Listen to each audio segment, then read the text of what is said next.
السلام علیکم ورحمۃ اللہ تعالی وبرکاتہ۔ پیارے ناظرین، تکبیر تشریق کیا ہے؟ تکبیر تشریق کب سے کب تک پڑھنا چاہیے؟ کتنی مرتبہ پڑھنا چاہیے؟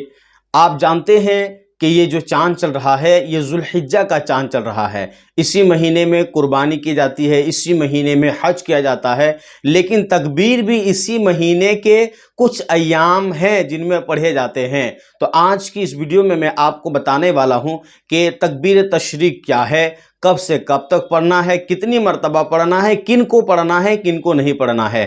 یاد رکھیے، تکبیر تشریق یہ ہے: اللہ اکبر لا الہ الا اللہ واللہ اکبر وللہ الحمد۔ یہ ہے تکبیر تشریق۔ اس کو کب سے کب تک پڑھنا چاہیے؟ 9 ذو الحجہ کے فجر سے 13ویں کے عصر تک۔ ٹوٹل 5 دن بنتے ہیں، یعنی قربانی کے تو 3 دن ہوتے ہیں، 10 11 12، تو 3 دن جو قربانی کے ہوتے ہیں اس کے 1 دن پہلے سے بھی پڑھنا ہے اور 1 دن بعد تک پڑھنا ہے۔ یعنی قربانی اس سال 2024 میں 17 جون کو ہے، تو آپ 16 جون ہی سے پڑھنا شروع کر دیں۔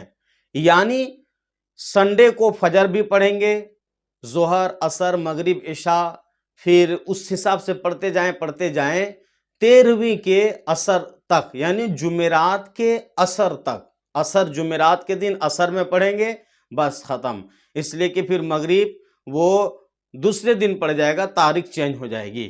تو 9 ذو الحجہ کے فجر سے 13ویں کے عصر تک بہت سارے لوگ جو ہے 9 ذو الحجہ کے فجر میں کنفیوز ہو جاتے ہیں۔ آپ کو میں تھوڑا آسان کر دیتا ہوں۔ یاد رکھیے، مان کے چلیے آج کا دن یہ 8 ذو الحجہ ہے اور ہم نے عصر پڑھ لیا۔ اب جیسے مغرب پڑھیں گے تو مغرب میں چونکہ چاند کی تاریخ چینج ہو جاتی ہے، دن جو تھا وہ ذو الحجہ کی 8 تاریخ تھی۔ مان کے چلیے آج کا دن جو ہے 8 تاریخ ہے، عصر ہم نے پڑھا، یہ 8 ذو الحجہ کی عصر ہے۔ مغرب جیسے پڑھیں گے تو وہ 9 ذو الحجہ کی مغرب ہو جائے گی۔ عشاء پڑھیں گے وہ 9 ذو الحجہ کی عشاء ہوگی۔ اس کے بعد جب فجر پڑھیں گے تو وہی 9 کے فجر ہوگا۔ تو 9 کے فجر سے 13ویں کے عصر تک یہ 5 دن ہوتے ہیں جن میں ہر فرض نماز کے بعد جو جماعت مستحبہ کے طور پر ادا کیا گیا ہے، 1 مرتبہ پڑھنا واجب اور 3 مرتبہ پڑھنا افضل ہے۔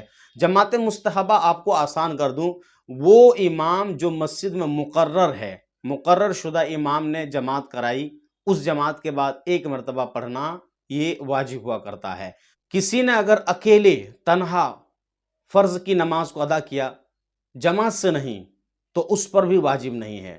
جنہوں نے جماعت کے ساتھ ادا کیا اور اس جماعت میں جو جماعت مستحبہ کے طور پر ادا کیا گیا ہے، تو 1 مرتبہ پڑھنا واجب، 3 مرتبہ پڑھنا افضل۔